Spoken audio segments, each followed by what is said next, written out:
അസ്സലാമലൈക്കും. പച്ചസ് കിച്ചണിലേക്ക് എല്ലാ കൂട്ടുകാർക്കും സ്വാഗതം. എന്തൊരു വിശേഷം, എല്ലാവർക്കും സുഖമല്ലേ? നമുക്കിന്നൊരു ഈവനിങ് സ്നാക്കിൻ്റെ റെസിപ്പിയാണ്. പെട്ടെന്ന് തന്നെ തയ്യാറാക്കിയെടുക്കാനായിട്ട് പറ്റും, ഒരുപാട് ചേരുവകളുടെ ആവശ്യമില്ല. ഇനി നമുക്കിതെങ്ങനെ തയ്യാറാക്കുന്നത് നോക്കാം.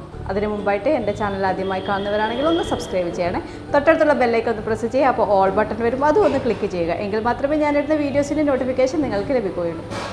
ഇതെങ്ങനെ തയ്യാറാക്കുന്നത് നോക്കാം. വാ. 2 ക്യാരറ്റ് എടുത്തിട്ടുണ്ട് പോള തയ്യാറാക്കാനായിട്ട്. ഇത് നല്ലതുപോലെ കഴുകി വൃത്തിയാക്കി തൊലിയൊക്കെ കളഞ്ഞ് ഗ്രേറ്റ് ചെയ്തെടുക്കാം. ഈ ഗ്രേറ്റ് ചെയ്ത ക്യാരറ്റ് ഒരു പാനിലേക്ക് ഇട്ട് കൊടുക്കാം. ക്യാരറ്റിൻ്റെ അളവ് മാറ്റം വരുത്തുന്ന സമയത്ത് ബാക്കി എല്ലാ ചേരുവകളുടെ അളവും നിങ്ങൾ മാറ്റം വരുത്തണേ. ഞാനിതൊരു ചെറിയ പോളയാണ് തയ്യാറാക്കിയെടുക്കുന്നത്. അപ്പോൾ നിങ്ങൾക്ക് വലിയ പോള വേണമെങ്കിൽ അതിനനുസരിച്ചിട്ടുള്ള ഇൻഗ്രീഡിയൻസ് എടുക്കണേ. ഇനി ഈ ക്യാരറ്റിലേക്ക് 2 ടീസ്പൂൺ നിറയെ പാൽപ്പൊടി എടുത്ത് ഇളം ചൂടുവെള്ളത്തിൽ കലക്കി ഇതിലേക്ക് ഒഴിച്ചു കൊടുക്കുക. പാൽപ്പൊടി അല്ലെങ്കിൽ പാൽ ഉപയോഗിക്കാവുന്നതാണ്. പാൽപ്പൊടി ആകുമ്പോൾ കൂടുതൽ ടേസ്റ്റ് ആയിരിക്കും, അതുകൊണ്ടാണ് ഞാൻ പാൽപ്പൊടി ചേർത്ത് കൊടുക്കുന്നത്. നിങ്ങളുടെ ഇഷ്ടത്തിനനുസരിച്ച് മാറ്റം വരുത്തേ. ഇനി ഇതിലേക്ക് ആവശ്യമായിട്ടുള്ള പഞ്ചസാരയാണ്. 2 ടീസ്പൂൺ നിറയെ പഞ്ചസാര ചേർത്ത് കൊടുക്കുന്നുണ്ട്. പഞ്ചസാരയുടെ അളവൊക്കെ നിങ്ങളുടെ ഇഷ്ടത്തിനനുസരിച്ച് മാറ്റം വരുത്താവുന്നതാണ്. ഞാൻ 2.5 ടീസ്പൂണോളം ചേർത്തിട്ടുണ്ട്. ഇനി ഇതിലേക്ക് ഏലക്ക ചേർത്ത് കൊടുക്കുക. ഏലക്കപ്പൊടിയോ ഏലക്ക മുഴുവനോ ചേർത്ത് കൊടുക്കാവുന്നതാണ്. ഒരു നുള്ളുപ്പും കൂടെ ചേർത്ത് കൊടുക്കണേ. ഇനി ഇത് നല്ലതുപോലെ വഴറ്റിയെടുക്കണം. ഈ പാൽപ്പൊടിയിൽ കിടന്ന് ഈ ക്യാരറ്റ് നല്ലതുപോലെ വെന്ത് കിട്ടണം. അതുവരെ ഒന്ന് വെയിറ്റ് ചെയ്യുക. ഇപ്പോൾ ഏകദേശം റെഡി ആയിട്ടുണ്ട്. ഇതിലേക്ക് 1 ടീസ്പൂൺ അളവിൽ പശുവിൻ നെയ്യ് കൂടെ ചേർത്ത് നല്ലതുപോലെ ഒന്ന് മൂപ്പിച്ചെടുക്കുക. ഇനി ഒരുപാടൊന്നുമില്ല, ഈ പെട്ടെന്ന് തന്നെ ഫ്ലെയിം അണച്ച് കൊടുക്കുക. ഇപ്പോൾ ഏകദേശം ഒന്ന് റെഡി ആയിട്ടുണ്ട്. ഇനി ഇതിൻ്റെ ഫ്ലെയിം അണച്ച് ആറാനായിട്ട് മാറ്റി വെക്കുക. ഇത് ആറുന്ന സമയം കൊണ്ട് നമുക്ക് മുട്ട റെഡിയാക്കി എടുക്കാം. ഒരു ബൗളിലേക്ക് 3 മുട്ട എടുക്കുക. 3 മുട്ട ഉടച്ചൊഴിച്ച് കൊടുക്കുക. നിങ്ങൾക്ക് വലിയ പോള വേണമെങ്കിൽ അതിനനുസരിച്ച് വേണം മുട്ട എടുക്കാനായിട്ട്. അതുപോലെ ക്യാരറ്റിൻ്റെ അളവും മാറ്റം വരുത്തണേ. ഇനി ഇതിലേക്ക് ആവശ്യത്തിനുള്ള മധുരം ചേർത്ത് കൊടുക്കാം. മധുരം ഇപ്പോൾ ഞാൻ 3 ടീസ്പൂണാണ് ചേർത്ത് കൊടുക്കുന്നത്. നിങ്ങളുടെ ഇഷ്ടത്തിനനുസരിച്ച് മാറ്റം വരുത്താം. ഇതിലേക്ക് ഒരു നുള്ളുപ്പ് കൂടെ ചേർത്ത് കൊടുക്കണേ.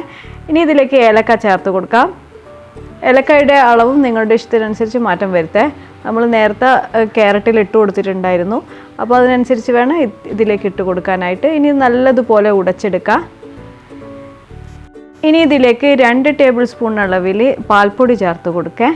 പാൽപ്പൊടി ചേർത്ത് കൊടുത്ത് കഴിഞ്ഞാൽ നല്ലൊരു ടേസ്റ്റ് ആയിരിക്കും ഈ ക്യാരറ്റ് പോളൊക്കെ ഉണ്ടാവുക.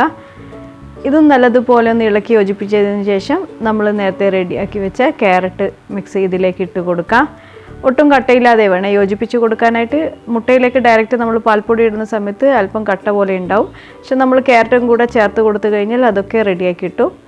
വീണ്ടും നമ്മൾ നല്ലതുപോലെ ഒന്ന് കൂടെ ഇളക്കി യോജിപ്പിച്ച് കൊടുക്കുമല്ലോ, അപ്പോൾ പെട്ടെന്ന് തന്നെ നല്ലതുപോലെ ഒന്ന് മെൽട്ടായി കിട്ടും ഈ പാൽപ്പൊടി.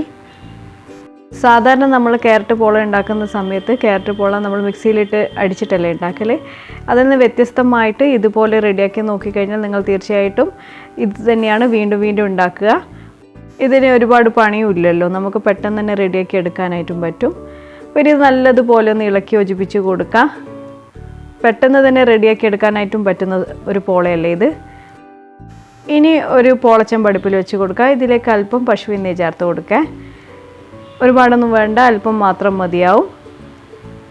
ഇനി ഈ പാനിലോട്ടേക്കെല്ലാം ഈ പശു നെയ്യ് ആക്കിയതിന് ശേഷം ഇതിലേക്ക് നമ്മൾ റെഡിയാക്കി വെച്ച ഈ കൂട്ടൊഴിച്ച് കൊടുക്കുക. നല്ലതുപോലെ യോജിപ്പിച്ച് വേണേ കൂട്ടൊഴിച്ച് കൊടുക്കാനായിട്ട്. ഇനി ഇതിലേക്ക് കിസ്മിസും അണ്ടിപ്പരിപ്പും വെച്ച് കൊടുക്കണം. അത് വറുത്തിട്ടോ വറുക്കാതെയോ വെച്ച് കൊടുക്കാവുന്നതാണ്. ഞാനിപ്പോൾ വറുക്കാതെയാണ് വെച്ച് കൊടുക്കുന്നത്. അതൊക്കെ നിങ്ങളുടെ ഇഷ്ടത്തിനനുസരിച്ച് മാറ്റം വരുത്താവുന്നതാണ്.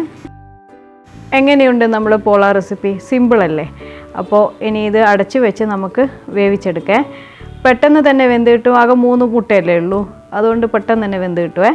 അപ്പോൾ അല്പസമയം കഴിഞ്ഞിട്ടുണ്ട്, നമ്മളെ പോള റെഡി ആയിട്ടുണ്ട്. കണ്ടു.